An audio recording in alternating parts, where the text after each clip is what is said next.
alasan kenapa value yang dijanjikan itu harus lebih besar daripada harga yang ditawarkan. Bisa dibilang ketika teman-teman menawarkan value A, itu si market itu mereka nggak keberatan dengan harga segitu karena value yang teman-teman berikan itu manfaatnya lebih besar daripada harga yang ditawarkan.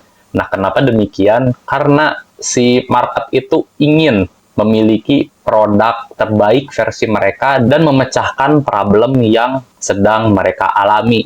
Misalkan saja kalau saya itu dulunya itu jerawatan gitu. Ketika saya dulu jerawatan, saya pasti akan memilih obat jerawat atau skincare yang terbaik untuk diri saya sendiri. Baik itu harganya mahal, misalkan konsultasi ke dokter, ataupun saya beli di eceran ke misalkan skincare atau masker dan lain-lain, itu saya pasti akan mengorbankan uang saya agar wajah saya itu terhindar dari jerawat, misalkan seperti itu. Misalkan ada produk A yang menawarkan menghilangkan jerawat dengan 7 hari, tapi efek sampingnya itu ada timbul kemerahan di sekitar jerawatnya karena efek dari obat, dan itu dipatok dengan harga 200.000, misalkan seperti itu. Nah, lalu ada lagi nih produk B dengan harga yang lebih mahal, misalkan 300.000, tapi tidak menimbulkan efek samping. Nah, itu pasti di benak market akan memilih antara dua itu kan, ketika ditawarkan, wah ini yang A ini bagus, harganya lebih murah, tapi ada efek sampingnya, yaitu kulit kemerahan. Tetapi yang produk B ini harganya lebih mahal, 300.000, tapi nggak ada efek sampingnya dan sembuhnya sama sih 7 hari, seperti itu. Nah, di antara dua pilihan itu, market pasti akan memilih value yang sesuai dengan kebutuhannya gitu, ataupun sesuai dengan skala ekonominya.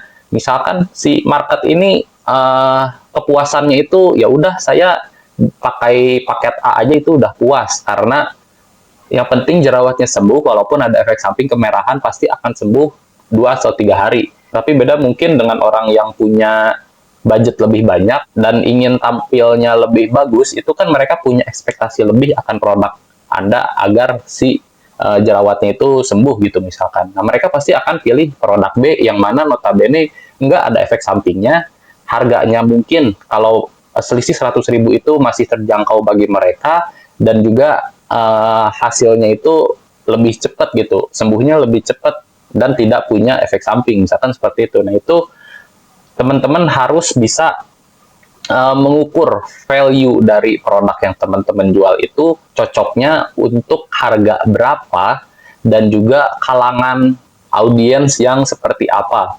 Misalkan kalau tadi kan antara 200.000 dan 300.000, orang yang ekonominya mungkin menengah ke bawah pasti akan memilih yang 200.000. Misalkan seperti itu, yang penting jerawatnya hilang walaupun ada efek samping kemerahan, karena mereka pikir kalau margin 100.000 itu untuk masalah kemerahan itu masih acceptable gitu, masih bisa diterima. Tapi kalau misalkan mungkin orang yang menengah ke atas yang ingin tampil, yang ingin jerawatnya itu sembuh lebih cepat, mungkin dengan produk B ini itu adalah solusi terbaik bagi mereka gitu. Nah, jadi dengan ini teman-teman itu harus bisa tahu value dari yang teman-teman miliki ini cocok untuk audiens mana yang ekspektasinya bisa terpenuhi. Jadi teman-teman itu ketika ngiklan itu harus punya kriteria market yang dibidik, karena teman-teman itu nggak bisa ngebidik semua kalangan atau semua interest yang ada di market gitu. Teman-teman itu harus bisa memilih mana sih produk yang memberikan ekspektasi lebih kepada market di harga segini dan efeknya itu sangat dominan bagi market tersebut gitu. Nah, itu adalah strategi pricing yang harus teman-teman ketahui dibandingkan dengan teknis iklan gitu. Jadi teman-teman itu nggak hanya fokus ke teknis iklannya, tapi teman-teman itu harus tahu value yang dijual itu cocok di harga berapa, untuk kalangan mana, dan apakah produk kompetitor itu lebih bagus atau lebih rendah kualitasnya. Karena at the end, si market itu bukan lagi nanya berapa harganya, tapi apa manfaatnya bagi mereka, dan problem mereka itu apakah bisa diselesaikan dengan produk yang teman-teman miliki gitu. karena mereka sadar bahwa value dari produk yang teman-teman jual ke mereka itu sesuai dengan yang mereka inginkan. Misalkan jerawatnya sembuh dengan harga murah, tapi ada apa namanya bekas kemerahan, mereka acceptable dengan itu. Nah, itu adalah value bagi mereka. Yang penting jerawatnya sembuh, it's okay. Ada kemerahan dikit, ya udah nggak apa-apa. Nah, itu kan adalah keinginan dari market, kepuasan dari market. Nah, seperti itu.